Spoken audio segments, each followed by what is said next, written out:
राधण वासी गुलजार जतियाल पुट Ali Akbar जतियाल press club राधण पहुंची पंहिंजे सोट ज़मीर पुट मरहूम साईं ग़ुलाम हुसैन जतियाल जे इल्ज़ामनि जो जवाब ॾींदे चयो त ज़मीर जतियाल सोशल मीडिया ते मूं मथां कूड़ा इल्ज़ाम थो हणे।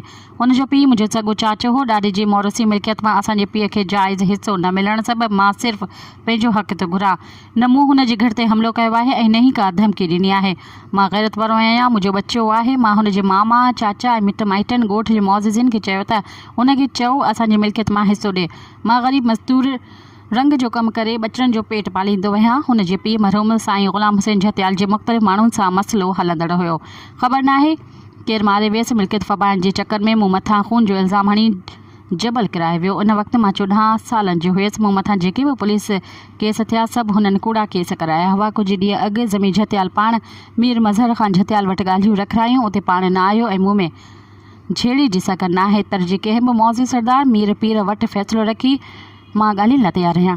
मज़ीद ख़बरनि ऐं तफ़सीलात लाइ विज़िट कयो असांजी वेबसाइट www.awamiNewsHD.com ऐं ॾिसंदा रहो अवामी न्यूज़ HD।